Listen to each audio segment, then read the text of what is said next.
여러분 안녕하십니까. 아시아투데이 김동원입니다. 네, 시청자 여러분 기다리셨습니다. 네, 오늘 방송에서도 제가 예고를 해드렸고요. 어제 방송에서도 제가 자세하게 말씀을 해주셨군요. 여러분들이 고대하던 두 말이 필요 없습니다. 조원진 우리공화당 대표님을 오늘 다시 모시고 최근에 중요한 대한민국은 과연 몇 시로 향하고 있는가, 대한민국의 시계에 대해서 우리가 분석과 전망을 해보겠습니다. 대한민국에서 많은 정치 평론이라든가 이런 분들이 많은 분들이 하고 계시지만 그 정확성이라든가 그 식견, 이것은 이분을 따라갈 분이 별로 없죠. 아마 여러분들은 오늘도 그것을 목도를 하게 되실 겁니다. 제가 자신 있게 추천해드리는 오늘 1시간 약 한 10분, 20분 정도를 유익하게 보낼 수 있는, 여러분들이 많은 정보를 제공할 수 있는 조원진 대표 소개해드리겠습니다. 어서 오십시오. 반갑습니다. 네, 이제 우리 스튜디오가 아주 익숙하시죠? 한 몇 번 나왔으니까. 그렇습니다. 익숙하시고 이제 여러분들도 같이 우리 보수 우파의 전체 가족분들이 이제 아시아투데이를 사랑하시지만 또 조원진 또 우리 공화당 다 같이 여러분들 두루두루 관심을 가져주시는 2023년 4월 따뜻한 봄 날씨인데, 오늘 제가 오전에 국회 행사를 갔다가 제 시간에 11시 반부터 시작을 했는데요. 오늘 국회에서 아시아투데이 주관으로 포털 뉴스 이대로 좋은가 하는 국회 정책 세미나가 있었습니다. 제가 거기를 참석을 했다가 제 방송이 11시에서 11시 반부터 시작을 한 거예요. 여러분들 잘 아시죠? 그때 조원진 대표와 오늘 오후에도 같이 이 분석을 해드리겠다고 말씀을 드렸습니다. 네, 말씀 나눌 게 한두 가지가 아닙니다만은 뭐니 해도 대한민국 여의도 정치를 좀 뒤흔들어 놓고 있는 민주당 이른바 돈봉투 살포 파문이 지금 날로 하루가 다르게 지금 커지고 있습니다. 우리 조원진 대표님이야말로 지금 오랜 정치 경험을 통해서 이 사태를 남다르게 지금 바라보실 텐데, 자, 대개 이런 류의 대형 사건 어떻게 이 결말이 이루어지고 또 과정을 거쳐야 되는지 총론부터 한번 설명을 좀 들어볼까 싶습니다. 청해 듣겠습니다. 민주당의 2021년 경선 아닙니까? 그렇습니다. 2021년 대표가 대표는 경선인데 사실은 이 판도라 상자가 열렸는데 이미 이 2021년에 이심송심 이재명의 마음이 송영길의 마음이다. 그렇습니다. 이런 얘기들이 많이 돌았고, 홍영표 그 당시 후보는 제가 환노위 있을 때 그 위원장하고 제가 간사하고 이런 경우가 그렇군요. 있어서 잘 알아요. 지금 생각하면은 1%도 안 되게 0.5몇 프로로 이렇게 이겼는데, 그렇죠. 그 홍영표 의원의 지금 심정이 어떨까 이런 생각도 해보고, 또 하나는 서울시장 선거 때 박영선 후보가 또 송영길 후보하고 했잖아요. 그렇죠. 그런데 이게 이번 돈봉투 문제가 이정건 사무부 총장의 이제 20억 그 뇌물 부분부터 시작이 됐잖아요. 그렇습니다. 노웅래 의원, 전 비서실장, 노영민 이런 사람들까지 그렇죠. 여러 가지 이런저런 구설수가 있었잖아요. 맞습니다. 그러고 이제 돈 줬는 일들이 나왔는데, 전당대회의 돈봉투 문제는 사실은 2008년 한나라당 그 박이태 당대표 뽑을 때, 그 다음에 박이태 의원이 이제 의장됐는데, 차떼기가 아니고 그때 전당대회 때 똑같이 이제 돈을 이제 돌려서. 그래서 결국 박이태 대표가 물러났죠? 이제 그때 국회의장이 이제 대표가 국회의장 됐는데 그때 일이 터졌어요. 그때 고성덕. 고성덕 의원이 나는 돈 줬는데 안 받았다. 맞습니다. 이래가지고 일파만파가 돼가지고 결국은 국회의장이 1년 2개월에 집행유예 2년. 이래서 의장직을 내려놨죠. 그렇죠. 그 다음에 이제 보수 정권에서의 경선 문제는 굉장히 좀 조심스럽게 돈 문제는 개입하지 않는다. 그렇죠. 이런 원칙이 세워졌단 말이에요. 그런데 이게 이제 문재인 정권의 집권 여당 때 여당 당 대표를 뽑는 거잖아요. 그리고 친문계하고 네. 소위 친명계가 이렇게 특정 후보들을 미는 그렇죠. 뭐 나머지 원식 후보도 있고 이렇지만 실질적으로 양당 두 명의 구도로 송영길 대 홍영표. 홍영표 네. 구도로 가서 그렇습니다. 처음에 그 당시에 홍영표 의원이 좀 앞서는 구도였다고요. 친문계가 밀었기 때문에 집권 여당이 대통령 그 쪽에서. 그런데 결국은 이심송심 송영길 대표가 이재명 친명계의 지지를 받고 당선이 된 거죠. 그렇습니다. 그러면서 대통령 후보까지 그게 그렇게 끝나는 게 아니고 이게 예를 들어 이렇게 다음에 이제 2022년 그 전당대회가 또 열리잖아요. 예. 그리고 그때 이재명 대표가 되잖아요. 그렇습니다. 우리가 그 과정들을 봐야 돼. 이재명 대표가 되고, 그 다음에 송영길 그 인천 계양을 지역에 이재명 대표가 국회의원으로 들어가죠. 그렇습니다. 재보궐선거에 그쪽으로 투입이 되죠. 그때 지방선거 할 때 재보궐선거 같이 했는데 그거 됐단 맞습니다. 말이에요. 예. 그러면서 이게 뭐 계속 이제 정치 공동 운명체로 가는 거예요. 이재명과 송영길의 정치 공동 운명체가 그렇죠. 2021년 전당대회 때부터 계속 정치 공동체로 이제 가지 않습니까? 네. 그리고 대통령 선거 끝나고 그다음에 당 대표로서 또 지금까지 뭐 사법 리스크를 지고 있는데 뭐 정치인들의 돈 문제는 뭐 저는 항상 얘기하지만은 제일 가까운 사람한테 터진다. 네. 그러니까 국회에 입성하고 뭐 논두렁 전기라도 있어야지 국회의원 한 번 한다 그러잖아요. 그렇습니다. 예. 그러면은 국회의원들 평균 재산이 뭐 국민의힘은 한 30억이 넘어요. 예, 웰빙. 30한 2억 되고. 예. 뭐 여야가 합치니까 한 24억 정도 된단 말이에요. 평균. 네. 뭐 그 정도 같으면은 뭐 강남에 집이 있든 뭐 먹고 살만 하잖아요. 그렇죠. 네. 저는 뭐 재산 다 해봐야 5억도 안 되는 것 같은데. 그렇습니까? 그래서 사람들이 뭐 그래도 어떻게 그렇게 당당하냐. 근데 뭐 마음 비우고 살면 그래 되는 거예요. 단지 그 담장이라는 게 네. 저는 아주 이제 한 10여 년 전에 뭐 그런 얘기들이 많았잖아요. 2008년 경선 문제 뭐 이런 거.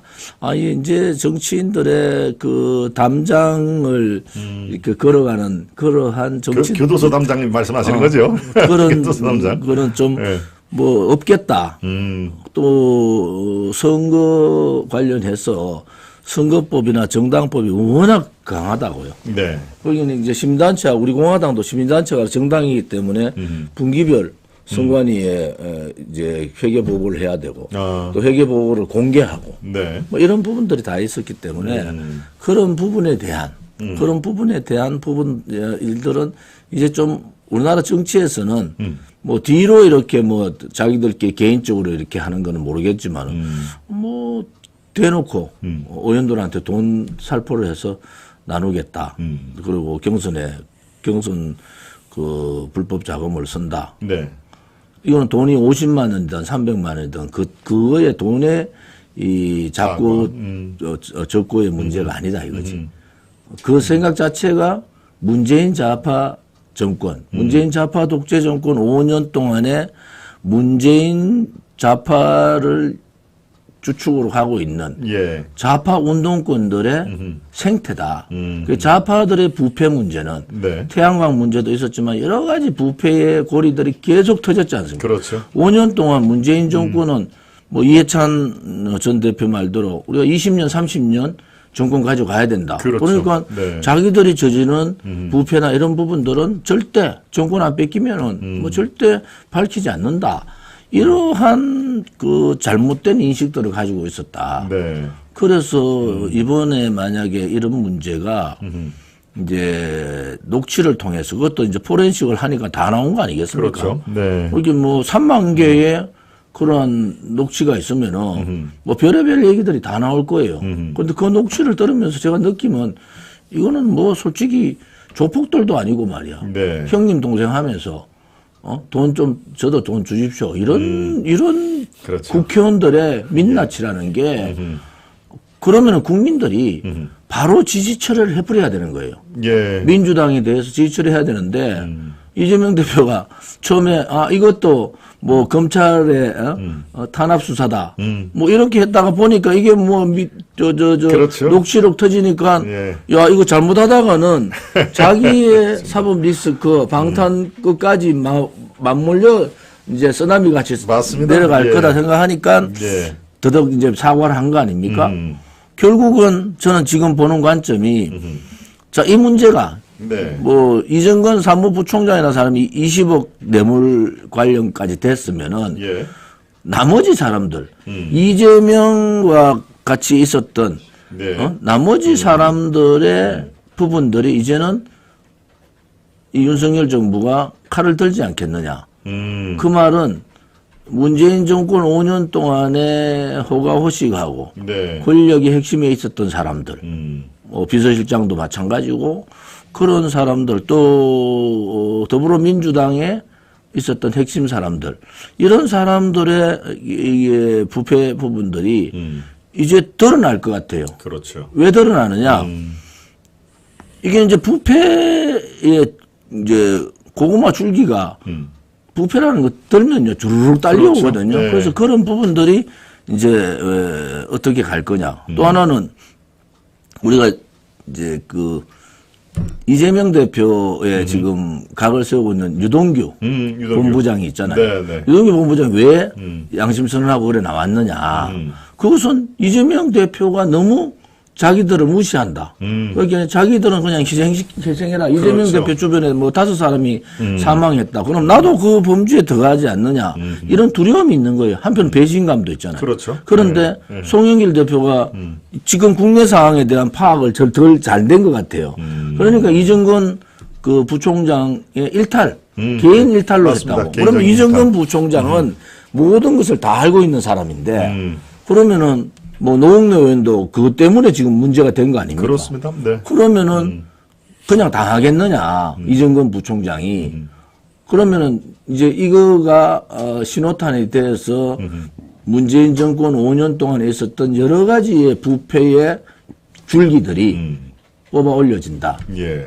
그래서 제가 민주당발 정치 빅뱅이 시작됐다. 네. 원래는 이게 이재명 대표의 사법 리스크가 좀 끌고 가면은 지금 뭐 민주당 워낙 국민의힘 지지율이 떨어지고 윤석열 대통령 지지율이 떨어지니까 뭔가 조금 극복할 수 있겠다는 생각을 했을 거예요. 그런데 그게 하더라도 저는 총선 과정 가기 전에 총선 한 6개월 전부터는 도저히 이 비명계, 반명계, 친문계들이 이건 안 된다. 이렇게 들고 나올 텐데 그때 이제 분당이나 신당 시나리오를 제가 얘기를 했는데 네. 이게 한 6개월 당겨진 거예요. 왜냐하면 이게 뭐 이재명 대표의 사법 리스크 방탄 그것도 힘든데 이게 전 대표의 문제가 걸려가 그렇죠. 있는 전직 이게 대표, 부패 현직 문제가 대표. 나와버렸다. 그러면은 민주당이 정통 야당이라고 하면은 민주당에도 정신 똑바로 박힌 사람이 있을 거 아니에요. 그렇겠죠. 네. 나름대로 정통 야당의 기준을 지키고 있는 저도 민주당 의원들하고 자주 만나는 사람이에요.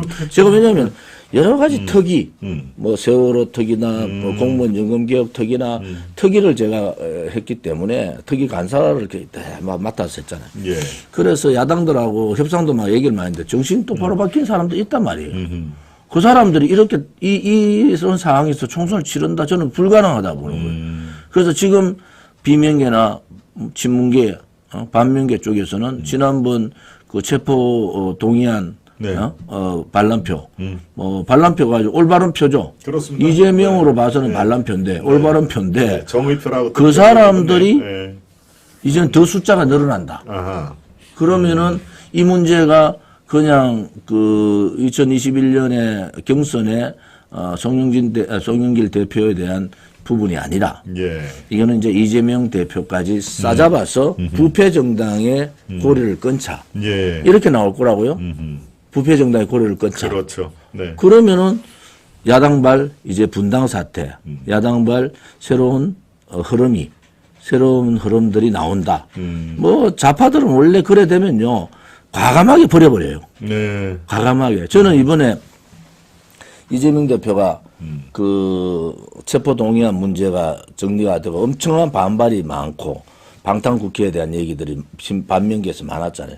그래서 당시 개편하면서 운동권들을 전면에 다 세웠어요. 예. 반면계, 비면계 운동권들을 전면에 세워서 이재명과 운동권, 586, 386 운동권 세력들의 결합 연대를 했다고. 그래서 386도 이제는 뭐 586, 686까지 가는데 그렇죠. 대부분 사람들이 이제 운동권의 그 구태행위, 구태행위에 대해서 식상을 하는 거예요. 그렇습니다. 예. 그러니까 그 운동권적 사고방식이 대한민국을 잘못된 길로 가고 있다. 이런 인식을 국민들이 많이 가지고 있다. 그러면 실질적인 민주당의 운동권 퇴출 상황이 오잖아요. 이번에 22내년. 근데 이게 교묘하게도 운동권, 반면계의 운동권들하고 이재명 민주당 대표하고 손을 잡은 거예요. 이번 당직 인선이. 예. 그래서 좀 잠잠해지는 거예요. 왜? 이쪽은 퇴출돼야 될 대상들이 그렇죠. 전면에 당직을 다시 맡고 또 맡았으니까. 이재명 대표는 그 부분에 대해서 담보를 받아가면서 자기를 더 이상 공격하지 마라 이래 됐는데 돌발적 이 사태가 터져버렸어요. 자, 그러면은 운동권에 지금 송영길 대표가 운동권에 좌장식으로 했단 말이에요. 예. 그렇잖아요. 인천시장하고 뭐 좌장식으로 그렇습니다. 했는데 그럼 그 운동권의 몰락이 수습했던 운동권의 퇴출 문제가 이제는 운동권의 몰락 상황으로 같이 간다. 송영길과 386 운동권을 도매금으로 넘어갈 가능성이 있다. 그러면은 이재명의 연대 구도가 깨지는 거예요. 예. 반면계와 친명계의 연대 구도가, 연합 구도가 깨진다. 그래 됐을 때는 뭐 이 사람들이 그냥 죽겠어요. 그럼 이재명 당신이 책임져라. 당신하고 송영길의 문제지 않냐. 그 다음에 여러 가지로 봐서 송영길 시장이 송영길 대표 시장 나가고 인천 계양 의뢰 나가고. 그렇죠. 또 대통령 후보 경선 과정에서도 서로 밀어주고. 밀어준 정도가 아니고 이게 결선 투표를 송영길 대표가 막는 그렇죠. 막는 상황이 됐잖아요. 맞습니다. 분자 모수를 네, 줄여버리는 바람에 그렇죠. 이게 결선 투표를 가야 될 상황이 결선 투표를 0.1%도 안 된다고 해요. 맞습니다. 0.51%인가. 예. 결선 투표를 가는데 결선 투표를 뭐 예, 아마 여러분들이 다 아실 겁니다. 정세균 후보가 사퇴를 하면서 그 표를 어떻게 처리를 할 것이냐라고 해서 이낙연 그 후보 측은 아니 당연히 그건 무효표로 해서 결선 투표를 해야 된다라고 했는데 결국은 송영길이 이재명 편을 들어줬다는 그 말씀을 해주셨죠. 모수를 여기 그걸 넣음으로 해서 분모 분자를 모수를 늘려버리니까 그렇습니다. 예. 이게 결선 투표를 못 가는 상황이 된 거죠. 예. 그거 송영길 대표가 한 거잖아요. 그러면은 이게 도대체 정치 공동체냐 경제 공동체냐의 상황으로 우리가 봐야 되는 거야. 그러한 여러 가지 이런 이제 당 대표 선거 송영길가 밀어주고 또 사퇴하고 그 지역에 인천 계양을에 이재명 대표가 가고 이재명 대표의 대통령 선거에 또 친명계가 적극적으로 송영길 비롯해 도와주고 또 끝나고 난 다음에 그 당대표 선거에 또 그런 모수의 혼란을 송영길 대표가 정리해줬다. 그렇죠. 자, 이런 문제를 일반 국민들은 잘 몰라요. 지나간 일이니까. 예. 그런데 우리는 이런 사태들이 이런 여러 가지 이심송심의 문제들이 있었다. 그러면은 당신 둘은 도대체 정치 공동체냐, 경제 공동체냐, 이 의문을 가질 수밖에 없고 이 의혹을 지금 받고 있는 거예요. 예. 그러니까 조 대표님, 지금 아주 중요한 말씀을 해주셨는데 잠시 한 템포 쉬었다가 다시 이어가겠습니다. 물 좀 한 컵 드시고요. 우리 조 대표님이 지금 하실 말씀이 워낙 지금 많고 이 사안이 복잡하기 때문에 쭉 말씀을 저는 뭐 되도록이면 흐름을 끊지 않고 자 귀담아 들었습니다만은 그 사이에 우리 시청자 여러분들께서 귀중한 정성을 많은 분들이 또 해줬습니다. 잘 살자님은 3번이나 해주셨고요. 천사님도 2번을 해주셨네요. 파블비치님, 갱이방님 이 소중한 정성을 또 보내주셨습니다. 우리 조원진 대표의 화이팅을 넘치는 또 격려 메시지도 많이 보내주셨는데요. 우리 조원진 대표는 이렇게 많은 또 팬덤을 이렇게 같이 하는 몇 안 되는 정치인, 대한민국에 사실은 팬덤과 같이 정치하는 분들이 그렇게 많지가 않습니다. 그런데 이쪽 우리 뭡니까 자유파 진영의 정치인들 중에서는 조원진 대표님을 비롯해서 아마 손에 꼽을 정도의 그런 정치인이 아닌가 싶은데 많은 분들 제가 일일이 소개를 못했습니다. 천사님 또 한 번 또 해주셨네요. 조원진 대표님 응원합니다. 화이팅입니다. 말씀을 해주셨고요. 네, 아까 어떤 분이 우리 조원진 대표님을 아시아투데이 방송에서 지난번에 처음 말씀하시는 걸 잘 들었는데 정말 아주 굉장한 정치인이군요. 라는 말씀을 조금 전에 해주셨고요. 예, 많은 분들의 많은 격려와 응원 지난번 방송보다도 훨씬 더 뜨겁게 해주시고 계십니다. 네, 말씀드렸다시피 오늘 조원진 대표님이 주인공이시니까 저의 말씀을 원래 대담이라는 게 사실은 이제 같이 주고받고 하는 게 대담입니다만은 조원진 대표님 식견이 저보다도 훨씬 더 높으시기에 오늘은 잘 경청하는 걸로 저는 흐름을 끊지 않도록 하겠습니다. 예, 자 이제 송영길과 이재명의 이들은 어떤 밀월관계, 경제적 공동체냐, 정치적 공동체냐까지 얘기를 들었습니다. 예, 그 얘기를 조금 더 보완을 해 주시죠. 이제 이 문제가 이제 판도라 상자가 열렸다고 제가 얘기한 것은 네. 이제 윤석열 대통령이 그동안 어정쩡한 자세, 그 문재인 정권에 대한 탈원전 문제라든지 이런 부분에 대해서는 나름대로 정리해가고 한미동맹 문제를 정리해가는데 문재인 정권의 악행악섭 이 부분을 정리를 못하고 있는 거예요. 지금 좌파들은 공연공연하게 이런 부패 문제가 태양광부터 막 여러 가지 부패의 고리들이 많은 얘기들이 있었잖아요. 네. 그런데 문재인 정권이 어떠한 상황인지 모르지만은 윤석열 대통령이 윤석열 정권에서 어떠한 상황인지 모르지만은 이재명 쪽으로는 굉장히 쏘고 있지만은 문재인 정권에 대한 그러한 악행악섭 부패까지 포함해서 이러한 부분에 대한 나름대로의 그 해결책을 못 제시하고 있다. 예. 이것도 지지율 떨어지는 하나의 요인이다 이래 보는데요. 그러면 판도라 상자가 열렸으니까 이제 문재인 정권의 핵심적인 사람들의 부패고리도 정리를 할 거냐 말 거냐. 네. 정리를 할 거냐 말 거냐. 이거를 고심을 하셔야 될 거다. 지금. 그러면은 한편으로 또 걱정되는 거는 이거예요. 이재명 사법 리스크를 가지고 국민의힘이 저렇게 그 설화가 일어나고 최고위원들 당대표 선거회 때 반이성적 초선 의원 50명이 넘는 사람들이 연판장을 돌리고 자기 선배 의원한테 네. 선배 의원한테 그것도 여성 의원을 집단적 린치에 가까운 반이성적 행위들을 하고 대통령실 노골적으로 개입하고 윤핵관들이 국민미상 윤핵관들이 그냥 압박하는 말을 하고 이런 경선을 했잖아요. 맞습니다. 예. 국민들은 그거를 몰라서 참아준 게 아니에요. 그래 경선해서 너가 윤 대통령이 얼마나 답답하겠냐. 사람 주변에 없고 또 밉상 또 하나 있잖아요. 전 당대표 이준석 네. 그 행위들을 네. 보니까 네. 이 윤석열 대통령에 대해서 그런 부분을 봐서는 아유 저렇게 자기 얘기만 하고 돌아다니는 또 비판하고 뭐 양두구역 얘기하고 이런 당대표의 모습을 보면서 네. 그러한 여러 가지 이 반민주적 네. 반자유정당적 행위들을 했어도 국민들을 지켜봐 줬어요. 경선 과정에서. 예. 그래서 결국은 경선에서 김기현 대표가 되었잖아요. 그렇죠. 그것은 저는 윤석열 대통령실이나 김기현 대표나 뭔가 잘 정치에 대해서 잘 모른다. 왜, 뭐 제가 잘 안다는 뜻은 아니에요. 예. 단지 하나, 쇼라도 해야지. 자, 경선이 됐어. 김기현 대표가 당무 개입을 통해서 대통령실 당무 개입을 통해서 엄청난 반정당적 반정당의 자유, 입법권의 침해, 그 다음에 정당 부분에 대한 반이성적 행동들을 했지만은 끝나는 순간에는 네. 이제 이 김기현 대표 됐잖아요. 그러면 놔둬야 되는 거야. 김기현 대표 당신이 직접 한번 해봐라. 네. 그러고 우리가 총선 1년 남아있으니까 6개월 동안 당신 체제로서 당신이 하고 싶은 연포당 해라. 우리 당무 개입 안 하고 당직 개입 안 하겠다. 쇼라도 해야 되는 거예요. 쇼라도. 예. 그런데 제일 밉상 윤핵관들 뒤로 물리니까 맹윤핵관 똑같은 윤핵관에 이철규 사무총장을 집어넣어요. 그래서 국민들이 뭐 어떻게 생각해요?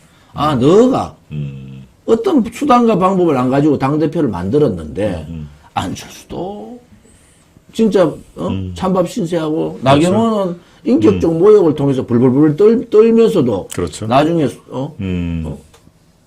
자기의 정치의 길로 생각하니까 김기현 대표 지지로 갔지만, 자, 그런 모습들을 국민이 모르는 게 아니에요. 국민은 다 안다고. 제가 얘기했던 윤석열 정부가 잘 됐으면 좋겠다는 그러한 당원들. 두 번째는 이준석의 트라우마에 대한 윤석열 대통령에 대한 조금의 애정. 이런 부분도 참아줬는데, 되자말자 당직 인선을 친윤 중심으로 다 해버린 거예요. 연포탕은 없어졌잖아요.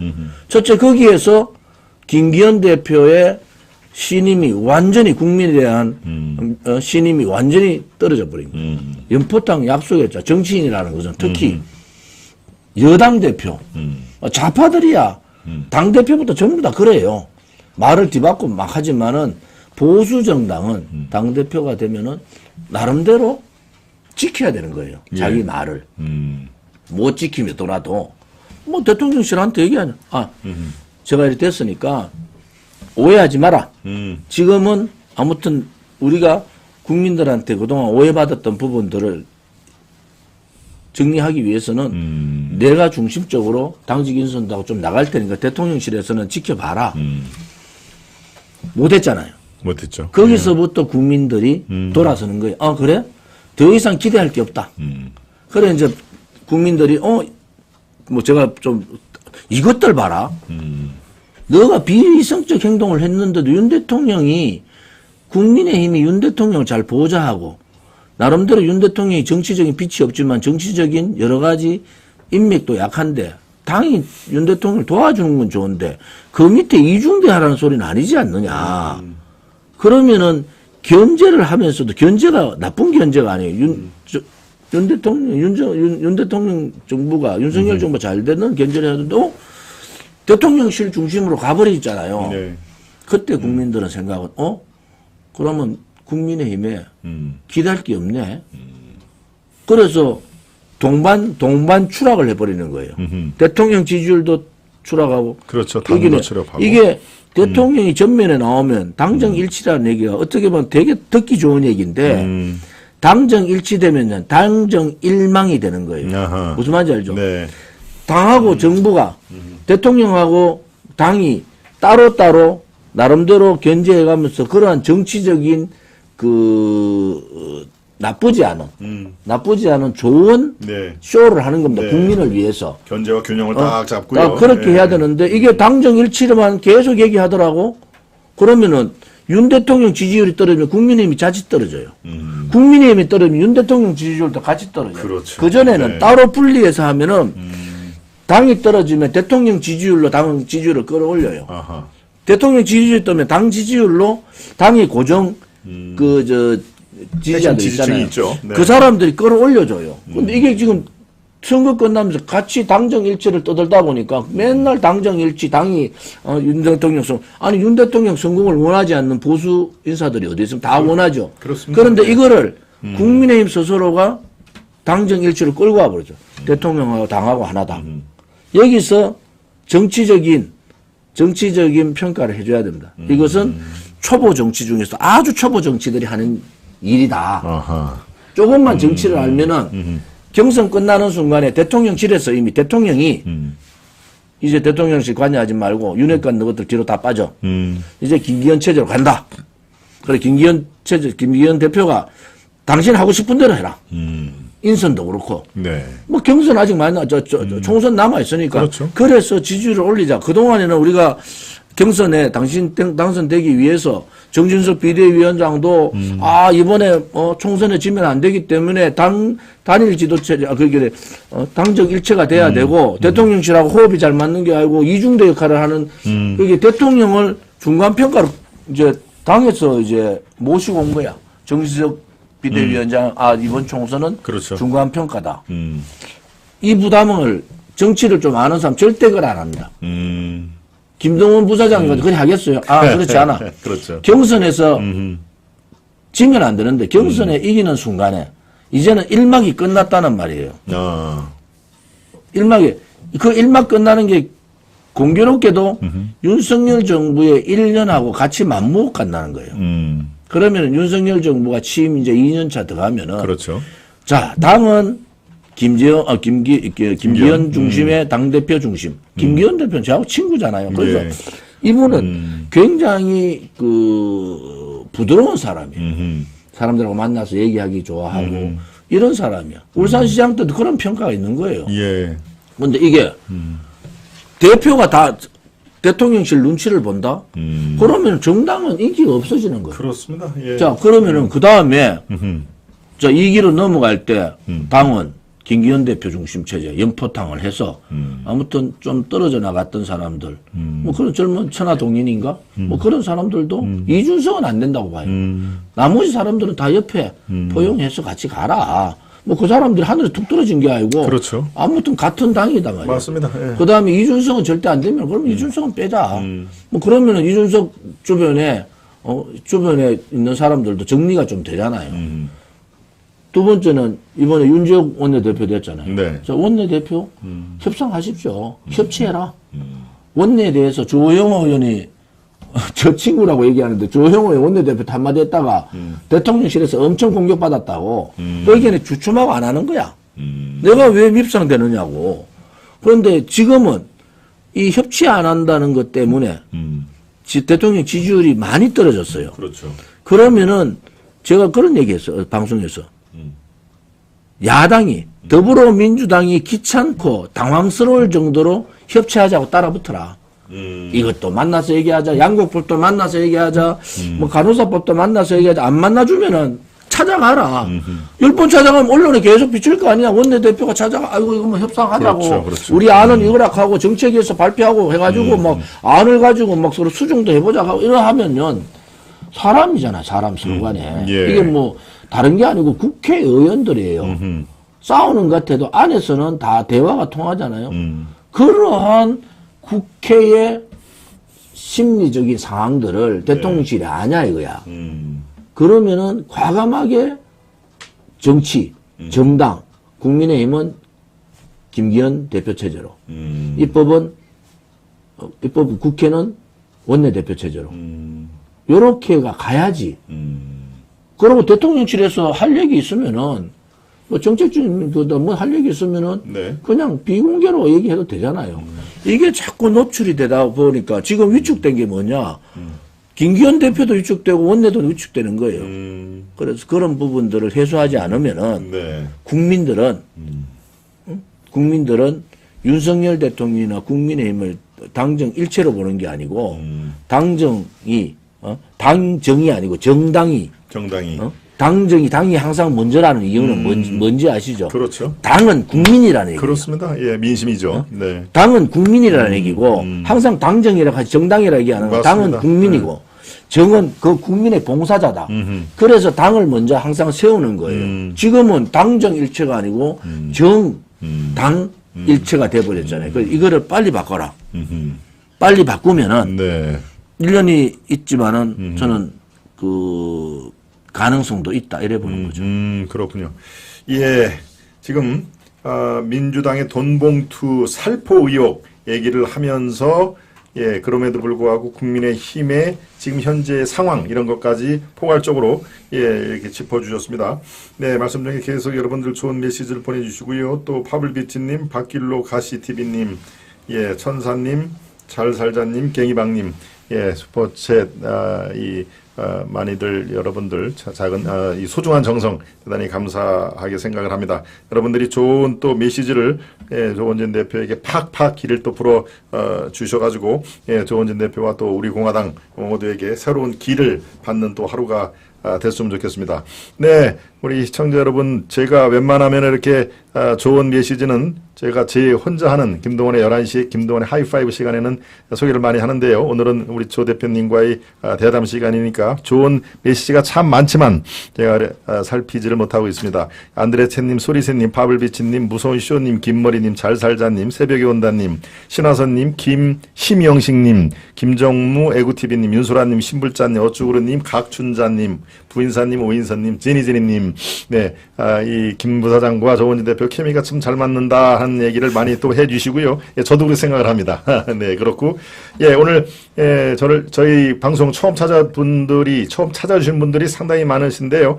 예, 저 아시아투데이 또 김동원의 매일매일 11시 김동원의 하이파이브 시간을 한번 방문을 해주시면요, 비교적 괜찮은 방송이구나라는 걸 아마 알게 되실 겁니다. 예, 좋아요도 지금 꾹꾹 눌러봐 주시고요. 또 오늘 처음 들어오신 분들, 깜빡하시는 분들, 예, 구독까지 눌러주시고요. 예, 이 소중한 또 자유우파의 방송이 있었구나라는 것을 아마 오늘 처음 들어오신 분들도 쉽게 알 수가 있을 것입니다.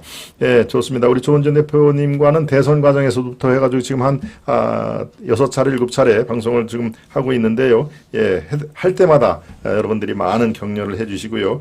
정말 이 조원진의 다시 보기, 네, 진면목을 다시 본다 하는 그런 말씀들을 많이 해주셔서 저도 가급적이면 많이 모시려고 하고 있습니다. 네, 지금 다시 민주당 상황으로 돌아가서 상황이 이렇게 되면 글쎄요, 그 당시에 당대표가 됐던 송영길의 뭐 조기 귀국이라든가 이번 주 토요일 날 파리에서 기자회견을 한다고 합니다. 뭐 안 들어올 수가 없을 것 같은데 어떻습니까? 송영길의 지금 정치적인 운명, 사법 처리 가능성을 어떻게 보고 있습니까? 뭐 제가 볼 때는 송영길 전 대표가 네. 이정근 사무부총장을 개인적 일탈로 했다는 그런 얘기를 하는 순간에 그렇죠. 뭐 상황이 급변했다. 그러면 제2의 유동규가 이정근 사무부총장이 될 가능성이 있다.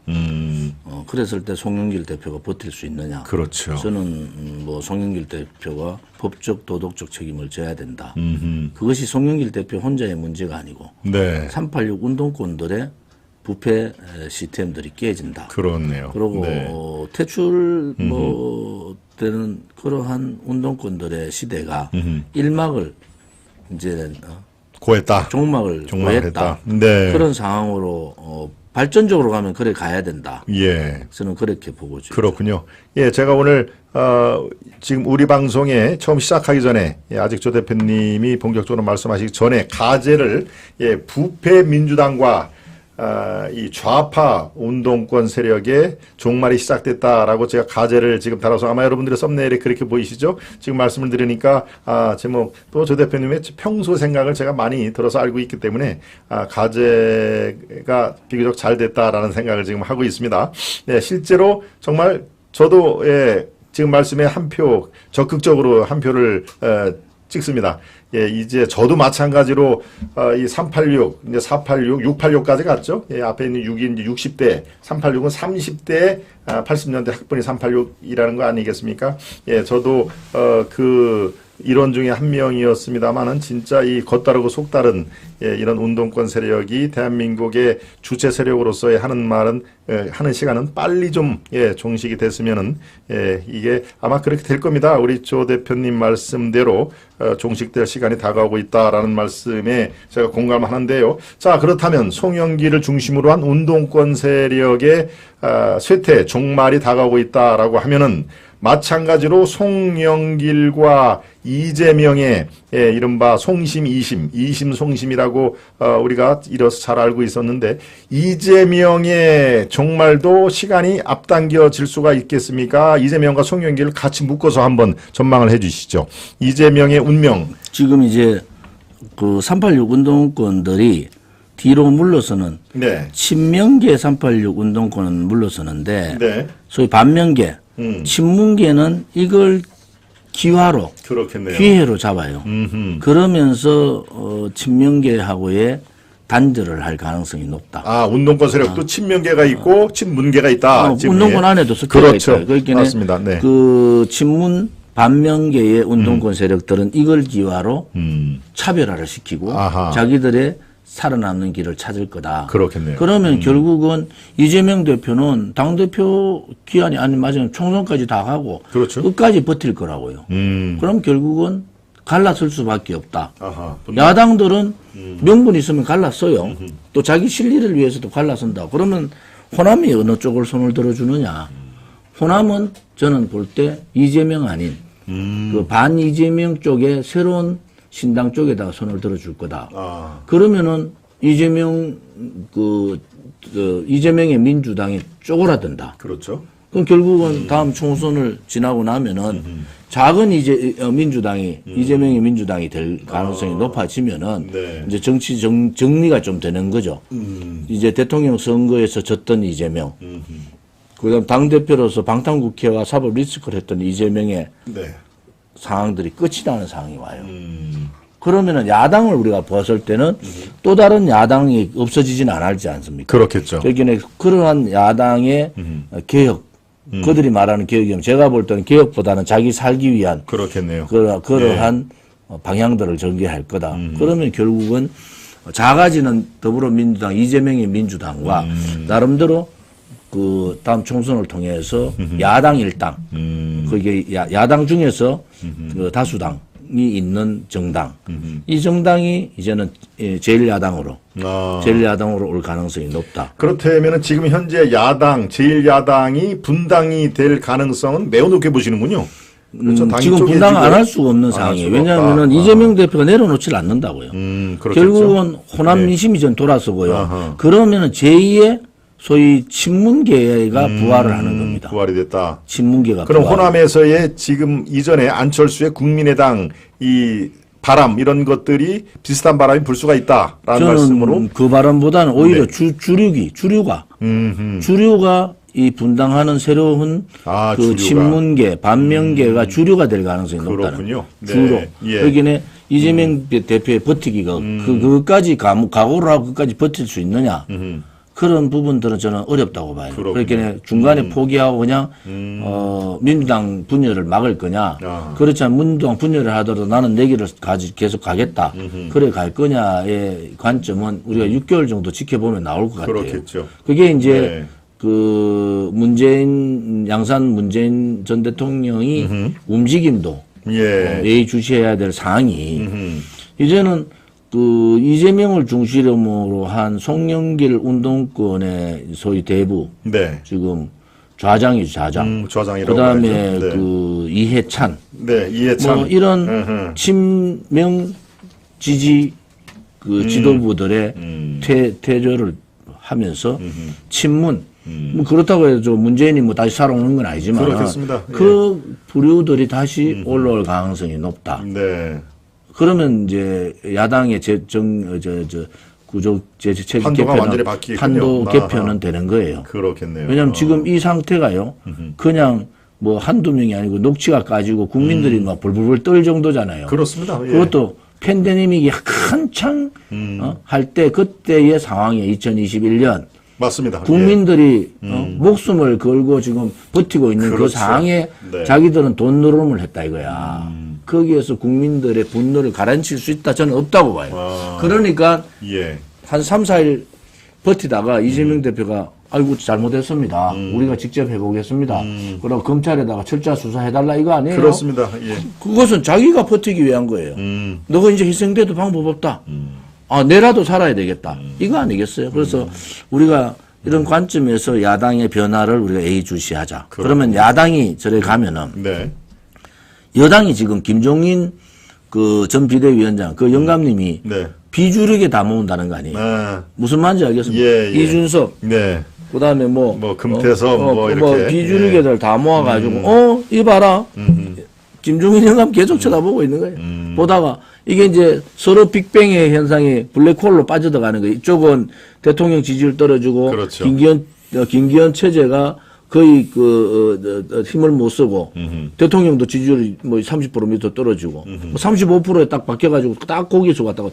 그러니까 이거는 새로운 움직임이 필요하겠다. 이 개념이 촉이 빠른 김종인 전 비대위원장이 벌써 비주류 모험을 하는 거예요.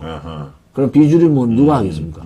유승민, 이준석, 금태섭, 저쪽에도 야당에도 있어요. 그걸 뭐 이래가지고, 그러면은, 이러해가지고 개혁, 또 그 사람들 맨날 하는 게 개혁 보수, 개혁, 새로운 개혁 정당, 새 보수.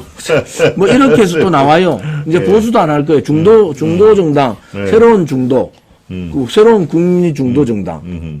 이제 개혁, 보수하고, 좌파, 진보와 보수, 좌우, 정당 안 돼. 이래가 우리가 새로운 국민중도정당, 이름도 좋잖아. 국민중도정당 하나 만들자. 그래가지고 또 만들어요.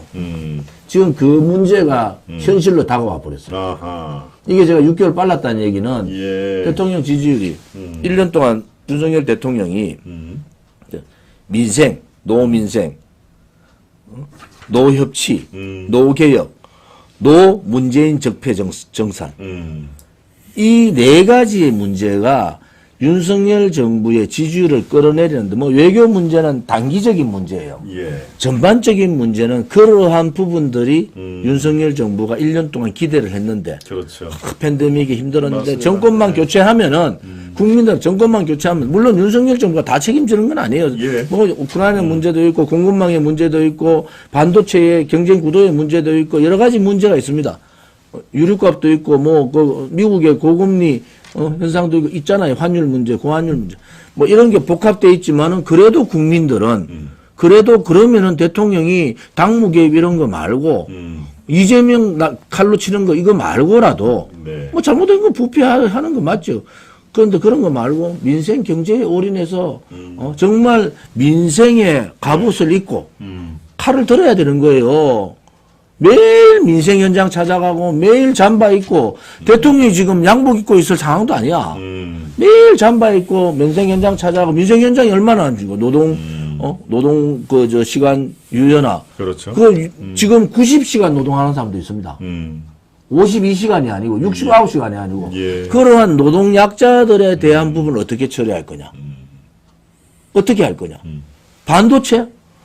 아니 모든 것이 수도권 집중 현상 때문에 결혼도 못하는 상황, 직장도 못 가지는 상황, 애도 못 낳는 상황, 여러 가지 문제가 젊은 사람들의 포기가 근본 원인은 수도권 집중 현상이에요. 네. 그런데 그거를 반도체 집적단지를 용인했다고. 그거는 삼성이 작용한 거죠. 삼성이.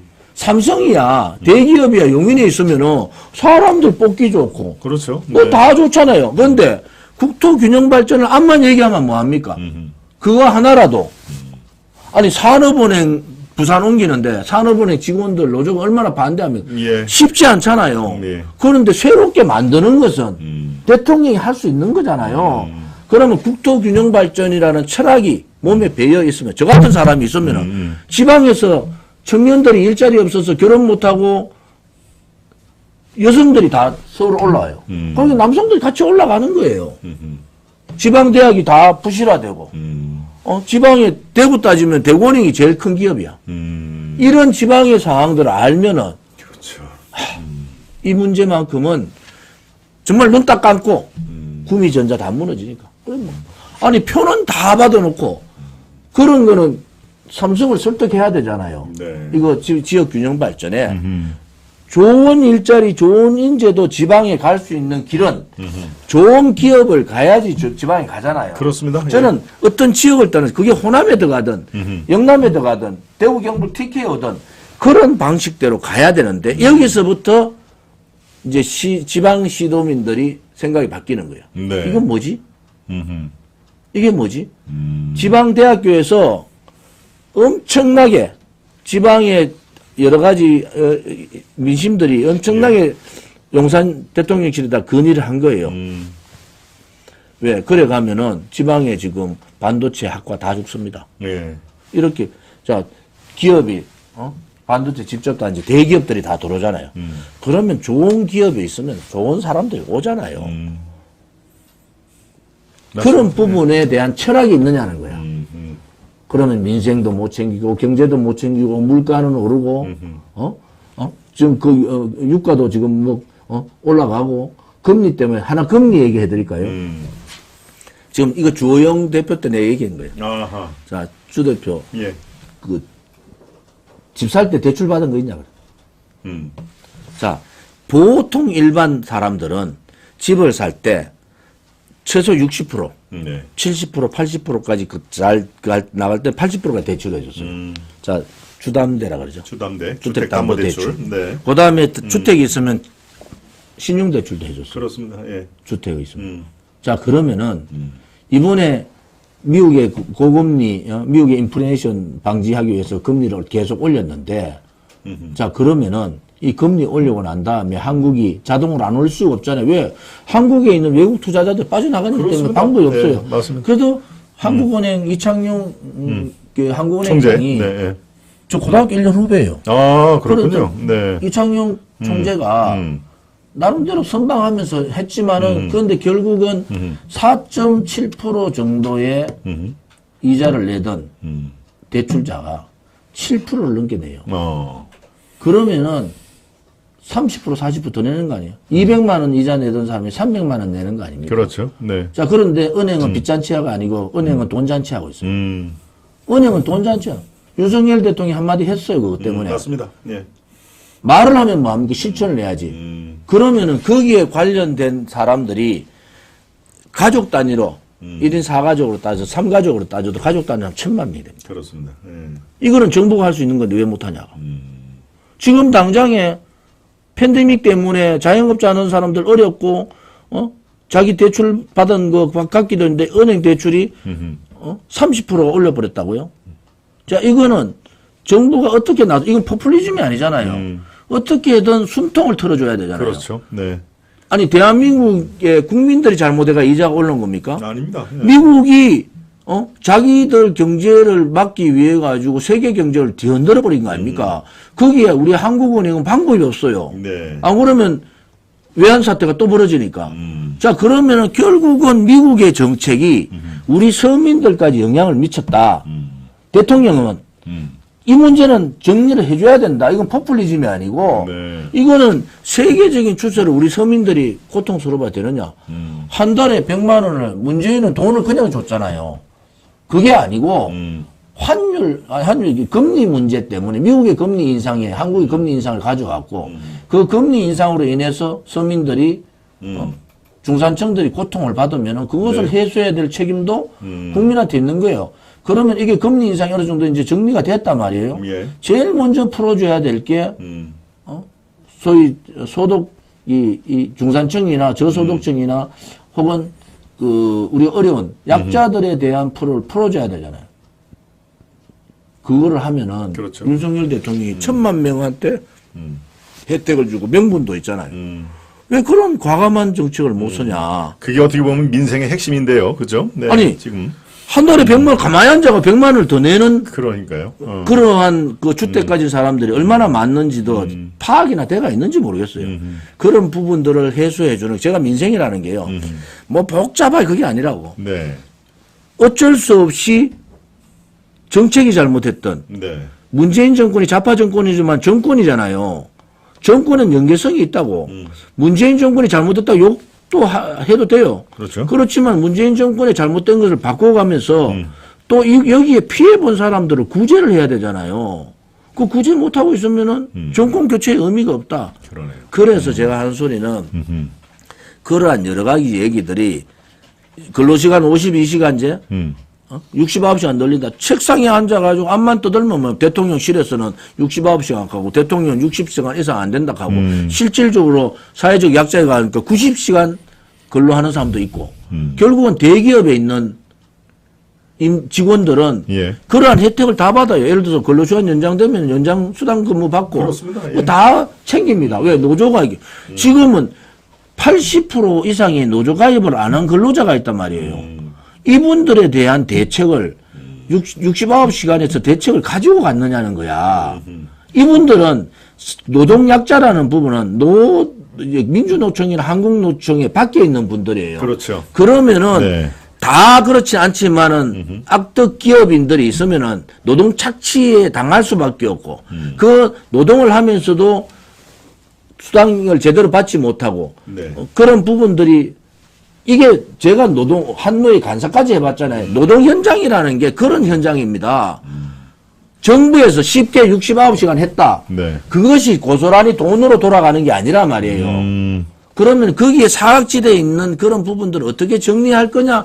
그게 민생이에요.